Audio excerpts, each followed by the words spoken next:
जब भूख लगे तो निकाल कर खा लेना। और हाँ, मेरा इंतजार न करना। यह कहकर मम्मी चली गई। मैंने उससे यह भी नहीं पूछा कि वह पूरी रात अकेली कहाँ रहेगी, क्योंकि मुझे पता था कि वह पूरी रात वेदांत अंकल के यहाँ रहेगी। वह वेदांत अंकल से अपने संबंधों को मुझ पर जाहिर नहीं होने देना चाहती थी, जबकि मुझे सब कुछ पता था। मैं मम्मी के जाते ही विचारों में खो गई। बाहों का स्पर्श क्या इतना आनंददायक होता है कि उसके बिना माधुरी जी नहीं सकती है। मम्मी मुझे अकेली छोड़कर वेदांत अंकल की बाहों के स्पर्श का मजा लूटने चली गई। रवीना पापा के बिना नहीं रह पाती। क्या आइसक्रीम और बर्फी से ज्यादा स्वाद साथ साथ सोने में होता है? मैं नहीं मानती। यह सब झूठ है। जीवन के सारे सुखों से भी बढ़कर जिस्मानी सुख भला कैसे हो सकता है? मैं यह सोचते सोचते झपकी लेने लगी तो मुझे अचानक ही याद आया कि मुझे तो अभी खाना भी खाना है। मैंने उठकर फ्रिज खोला, खाना निकाला। भूख तो उतनी थी नहीं। एकाध रोटी खाने के बाद थाली एक तरफ सरकाकर बिना हाथ धोए ही बिस्तर पर निढाल पड़ गई। सुबह आँख खुली तो अखबार पर नजर जा टिकी। खिड़की से जाने कब अखबार फेंक गया था। अखबार के मुख पृष्ठ पर नजर पड़ते ही मुझे तो पसीना छूट गया। हमारे इलाके की एक ऐतिहासिक मस्जिद को धर्मांधों ने ढा दिया था। मैं सरसरी नजरों से खबर पढ़ने लगी। जहां जहां मुस्लिम आबादी वाली कॉलोनियां थीं, वहां वहां कयूं लगा दिया गया था। हमारा घर जिस कॉलोनी में था, वहां मुस्लिमों की संख्या काफी थी।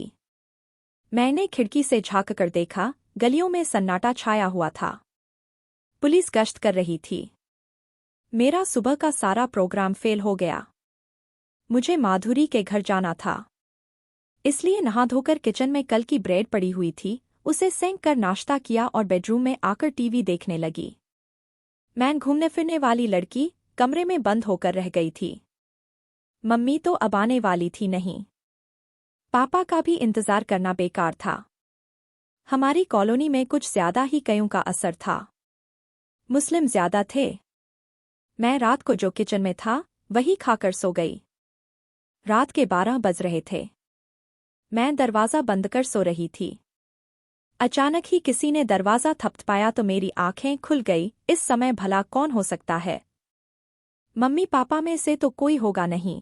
मैं दरवाजा खोलने के पक्ष में नहीं थी। तभी फिर दरवाजे पर थपथपाहट की आवाज हुई। मैं चौकनी होकर बिस्तर से उठ खड़ी हुई और दरवाजे के पास आकर बोली, कौन है? इतनी रात को परेशान कर रहा है? उधर से धीमी आवाज आई, देखिए, मैं एक हिंदू हूँ। यह इलाका मुस्लिम बाहुल्य होने के कारण मेरी जान को खतरा है। बाहर पुलिस गश्त कर रही है। मैं सुबह से यहाँ फंसा हुआ हूँ। आप दरवाजा खोलकर मुझे पनाह नहीं देंगी तो ये लोग मुझे जान से मार देंगे। जाकर बाहर गश्त कर रही पुलिस से सहायता मांगो। मैं घर में अकेली हूँ। दरवाजा किसी भी कीमत पर मैं नहीं खोल सकती। तुमसे मेरी जान को भी तो खतरा हो सकता है, मैंने दबी आवाज में ही कहा। मुझ पर विश्वास कीजिए। पुलिस 2 व्यक्तियों पर गोली चला चुकी है।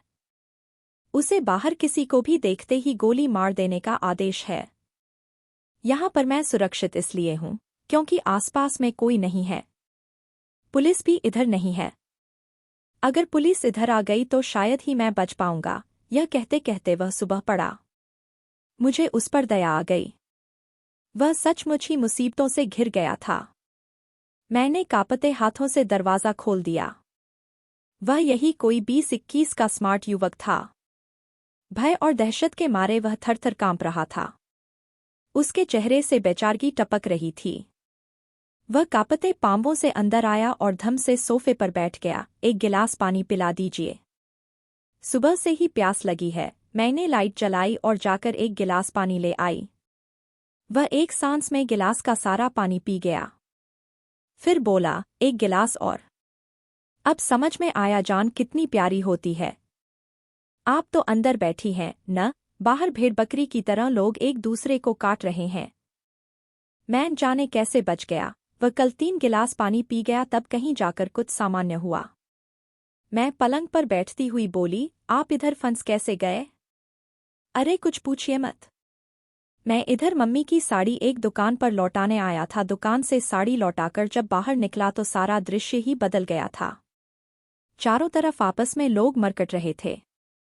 मैंने पास खड़े एक आदमी से पूछा तो उसने ही बताया कि यहाँ से जल्दी निकल लो। इस इलाके की एक मशहूर ऐतिहासिक मस्जिद को कुछ धर्मांधों ने गिरा दिया है। यह इलाका मुस्लिमों को है। बमौत मारे जाओगे। मैं दूसरे रास्ते से किसी तरह भागता हुआ इधर चला आया। इधर तो और भी ज्यादा मारकाट मची हुई थी। तभी पुलिस आ गई। लोग अपने अपने घरों में घुस गए। मैं आपके मकान की दीवार फांद कर एक कोने में जाकर छुप गया। ईश्वर भला करे, आपने मुझे अपने यहाँ शरण दे दी। अरे ऐसी कोई बात नहीं। आप सोफे पर इत्मीनान से लेट जाइए। मेरे यह कहते ही वह युवक बोला, आप कहाँ सोएंगी? मुझे तो अंडरवियर और बनियान में सोने की आदत है। कोई बात नहीं, मैं बत्ती बुझा देती हूँ। कोई दूसरा कमरा नहीं है? मैं वहीं सो जाता। आपके कमरे में मुझे सोना अच्छा नहीं लगता, यह शर्माते हुए बोला। कमरा तो है, लेकिन उसमें ताला लगा हुआ है। मैं पलंग पर लेट जाती हूँ। यह कहते कहते मैंने बत्ती बुझा दी।